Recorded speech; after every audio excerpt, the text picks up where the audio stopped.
Rebahanes dan bagus sing bagus lan ayu-ayu sehat selalu dengan sejumlah serangan yang dilancarkan terhadap Partai Nasdem.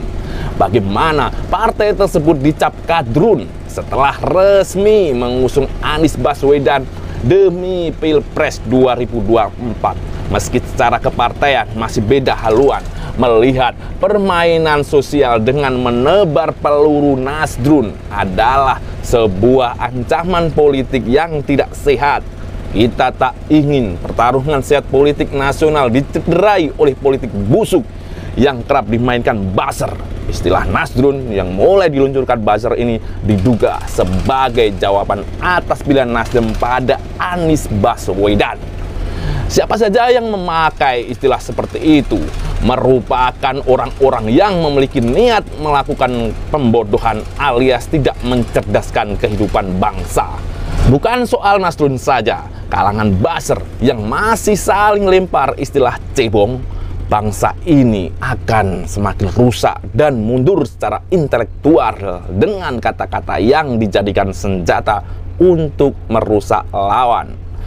Istilah-istilah cebong, kampret, nasdrun, dan apalagi nantinya menyebabkan polusi udara politik menjadi pengap, tidak sehat, dan tidak mencerdaskan kehidupan bangsa. Seperti anak TK saja ya, saling olok-mengolok nama masing-masing dan sambil wek. Adanya istilah tersebut sangat berbahaya lantaran akan menjadi racun bagi generasi muda yang saat ini menggandrungi jagat dunia maya. Pemikiran masyarakat Indonesia akan dicederai dengan pemikiran rusak dengan istilah-istilah dari kalangan buzzer. Inilah yang memainkan kerusuhan di jagat media maya dan akan mengurangi nilai kompetisi pemilu.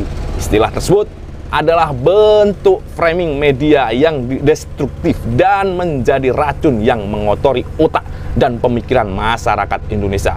Penggunaan istilah tersebut akan menyeret pada kompetisi pemilu yang tidak sehat.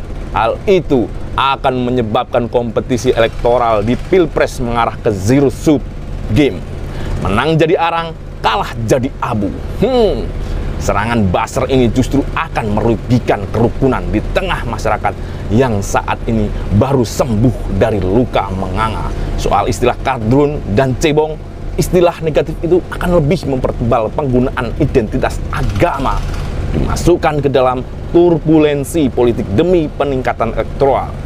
Memilih dan dipilih adalah nilai dari hak asasi dan dari bagian demokrasi. Mereka yang memilih atau dipilih oleh kalangan masyarakat yang menilai dari kesamaan primordial atau berdasarkan suku, agama, ras, etnis, atau budaya adalah hak politik warga yang dijamin oleh konstitusi. Tetapi jangan memasukkan perbedaan primordial itu untuk alat politik dalam rangka menjelekan dan menfitnah hate speech dari figur tertentu untuk tujuan peningkatan elektoral. Saya Kiden Bagus menentang dan menolak gaya dan cara politik seperti itu. Menurut kalian, Rebahanes pengen majukah, pengen jayakah, atau makin rusakkah generasi kita dengan gaya anak TK seperti itu? Wek, saling mengejek. Saya Kiden Bagus, majulah Indonesiaku. Cekidot.